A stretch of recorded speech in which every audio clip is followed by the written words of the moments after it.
IVM.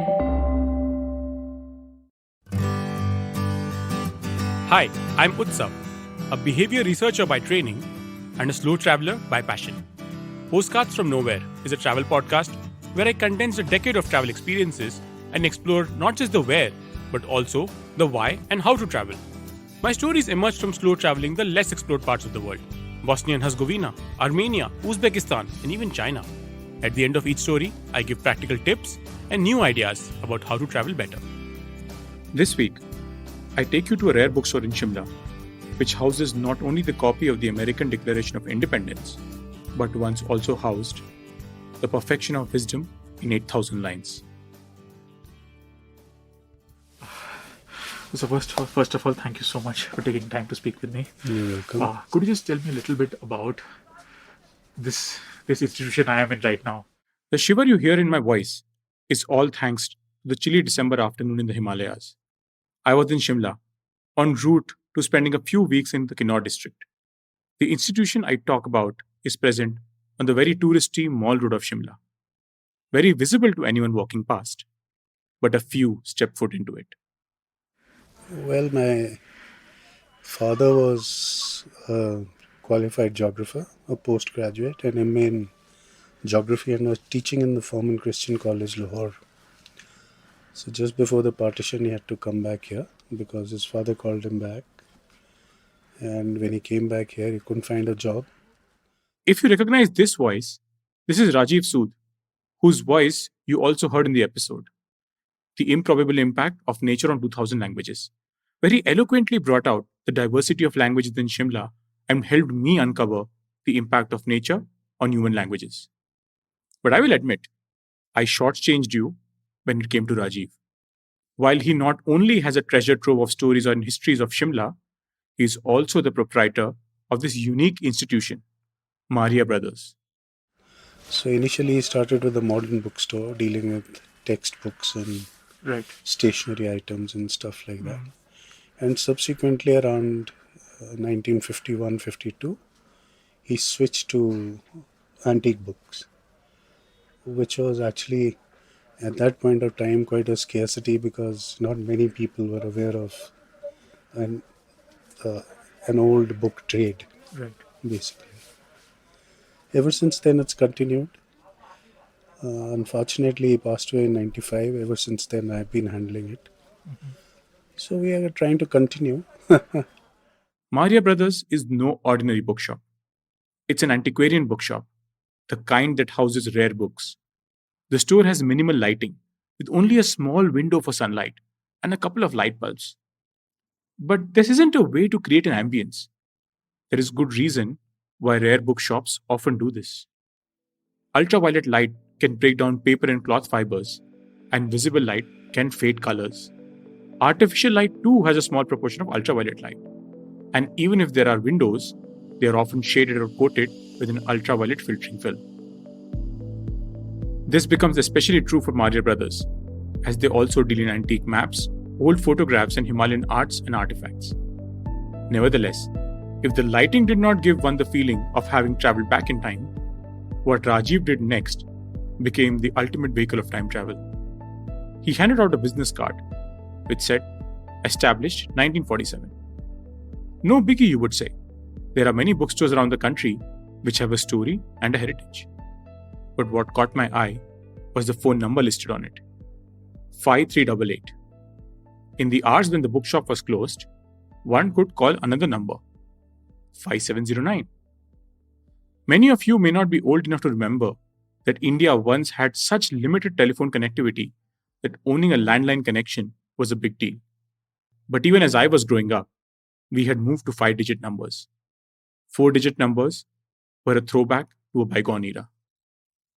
But then, bygone eras are what Maria Brothers is known for, and the ability to source books from all across the world. Most of these come out of old. There is a network of antiquarian book dealers Okay. within India as well as outside, especially places like England and Canada. And there are a couple of very good antiquarian bookstores in New Zealand as well. Right. So they keep sending us catalogs and anything that we need or require, or we feel that we can sell here in the store, we generally buy, and the orders are placed through mail. So they're either couriered to us or sent by mail. And that would take sometimes weeks, months. Generally, earlier when sea mail was allowed, it used to take 3 to 4 months at times. Uh-huh. But ever since sea mail has stopped and only airmail deliveries are allowed, so the books are here within, at the most, 2 weeks or 3 weeks. Sea mail is increasingly becoming a thing of the past, as sending international shipments by surface is getting increasingly expensive. Both the US and the UK have either discontinued it or made it economically unattractive to send shipments by sea. What is also increasingly becoming a thing of the past are people who collect rare books. By Rajiv's own estimation, only about 10% of people who walk into the store end up buying anything at all. We have always sort of patronized two fields in this, primarily old travelogues, like the ones you were looking at, and also books on North India and Punjab Uh-huh. history, as well as travels in Punjab. Unfortunately, most of the material that I had on Punjab is all sold out because suddenly it is the in thing. A lot of people are buying stuff on Punjab. Okay. And But we just deal with a very select field of books, not everything. As you may have noticed, we have got very little literature here. yeah, So it's mostly history, travelogues. it's mainly history and travelogues. If you have listened to this podcast long enough, a rare bookstore mostly featuring history books and travelogues is the kind of paradise I dream of, and thus started my quest to find a book that caught my interest. This proved to be no problem at all. But what proved to be a problem was my ability to buy anything from Madhya Brothers. The first book I picked up was a two-part history of Central Asia, Kashmir, and Punjab, written in the late 18th century. Unfortunately, it came at a price tag of 80,000 rupees. But there were a few pieces of history in the bookshop whose value would be difficult to ascertain. A piece of history which serendipitously landed in the hands of Rajiv's father. But as they say, fortune favors the prepared. My father had bought a set of books from a local individual here since he was going back and going to settle back in Madras, I think. Uh-huh. So he sold him a lot of books containing about 20 to 30 books, I think. And there were about 4 or 5 law books in that. And one of those law books, this document was lying in a folded form. Oh, wow. So that was a fluke, acquisition. But we've held on to it since then. Because unfortunately there's no carbon rating here, I'll have to take it to Delhi or Bombay. Uh-huh. But if it actually turns out to be one of the 200 facsimiles that they did, then I'm sitting on a gold mine. He is not exaggerating. On the 4th of July 1776, when the American Declaration of Independence was signed, the very same night, a young Irish immigrant got to work. All of 29, John Dunlap was responsible for creating broadside prints, and he worked through the night. All in all, it was estimated that about 200 such copies were created to be sent to the new United States and all their colonies. In 1949, 14 of those 200 copies were known to exist. The number had increased to 21 by 1975. In 1989, there were 24 known copies when a 25th one was discovered behind a painting bought for $4 at a flea market. Today, 26 known copies exist. One such copy sold in January 1990 for $1.6 million. If Rajiv's copy is authenticated, he would indeed be sitting on a gold mine. But forget $1.6 million. I did not even have 80,000 rupees to buy these books. I spent over a couple of hours trying to find something that fit my pocket. Rajiv continued to cater to my request for price. 46,000, 29,000, 19,000. Till I finally found it. A travelogue from 1837 by William Moorcroft and George Trebeck, titled Travel in the Himalayan Provinces of Hindustan and the Punjab, in Ladakh and Kashmir, in Peshawar, Kabul, Kunduz, and Bukhara. For a sum of 6,000 rupees, I held a reproduction of the second edition. Rajiv assured me that even replacing this copy is going to be a challenge for him. And for someone who is looking to delve into this today, like you said, there's a network of antiquarian book dealers and so on. But see, I must mention that most of the antiquarian book traders have packed up. Okay. It's come to such a pass, this trade. In India itself, in the last, I think, about decade or so, over 100 dealers have wound up.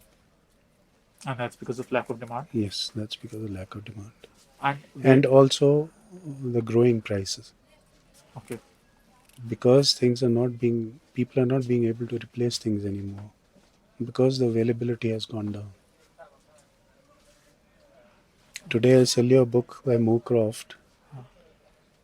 It may be a reprint, but even replacing a reprint would be a difficult proposition. But he isn't sounding the death knell yet. He remains cautiously optimistic about the developments which are happening within the trade. He goes on to talk about reprints, collectors, all the while answering questions from potential customers. See, there are some very good publishers who are doing a lot of reprints. Right. And which are much cheaper, like an original edition of a book, which is a first edition from, let's say, 1880s, costing about 40,000 rupees. A good publisher would, get you a reprint for something like just 5,000 or 6,000 rupees. Right. As long as you're not a collector and you're an avid reader, a reprint is equally good to have. Right. It's only with collectors who want first editions and mint condition books of that period that one can sell these expensive books to. And since you would be in touch with so many of these collectors, you would have spoken to them over the years. What is that one thing that drives them to collect these? Like, what do you think is their motivation to spend 80,000 rupees or a few lakh rupees on a book? See, it's some people have this. I don't want to use the term fetish, but something of a fetish to have an original leather-bound edition on their bookshelf, which at their leisure they can sit back and read or leaf through.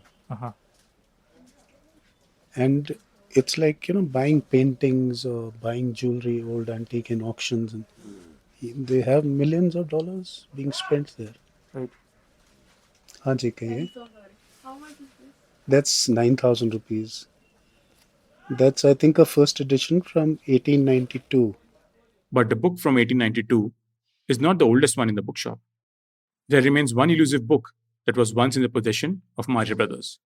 While I was reading up, about the history of the place and the books you have, I also hear that there is a medical text, right, which is not No, on display here. that we used to have, but we have already donated it to a particular Okay. museum. And if someone wants to see that, what museum would that be? Actually, I've been asked not to disclose it. It's in That's- Simla only, Okay, sure. and it's a very private affair, so Completely I understand think that, we'll leave it at sir. We that. will leave it at that.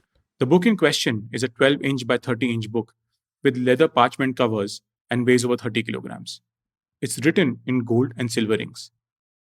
Titled Arya Ashta Saharikas Pragnya Paramita and written in the Tibetan script, the name literally means the perfection of wisdom in 8,000 lines. It belongs to the Mahayana Buddhist Sutra and is probably the oldest known Buddhist manuscript in existence. The very fact that Rajiv has laid his hands on this book makes one wonder the amount of history that has touched his hands and crossed his eyes. And not all of it was careful preparedness. Much was a matter of chance. This year, as we look to recover from a difficult 2 years, let's remember to keep ourselves open to new experiences. We may not seek the perfection of wisdom in 8,000 lines, but we could at least seek travels all across the wonderful country which we call home.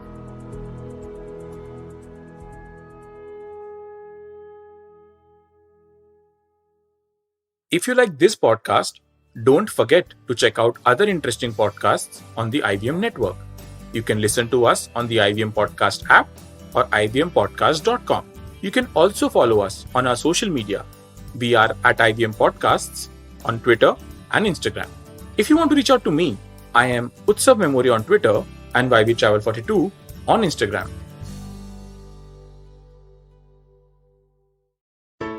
Hey, it's been another great week on the IVM Podcast Network. On Advertising is Dead, Varun talks to Anil Vishwanathan of Mondelez India. They discuss the beloved Cadbury brand and its campaigns over the years. On Speakeasy, Dheeraj is in conversation with Ranjit Pratap Singh, the CEO and co-founder of Pratilipi. Hey, that's our parent company. They talk about how Ranjit tapped into the need for non-English storytelling content and created a company with over 30 million readers worldwide. On Smarter with Sid, resolved to have better resolutions. Sid tells us how understanding the difference between objectives and outcomes can be liberating. On Tere Mere Raaste, Keshav takes us to Dubai, world of skyscrapers, world-class infrastructure, glittering malls, and massive boulevards. On the Life Manifesto, Zarina goes over the concept of self-abandonment. She explains the do's and don'ts of dealing with it. Do follow us on social media. We're IVM Podcast on Twitter, Facebook, Instagram, and LinkedIn. If you're enjoying this show or any of our other shows for that matter, do tell a friend. The word of mouth absolutely is essential to us.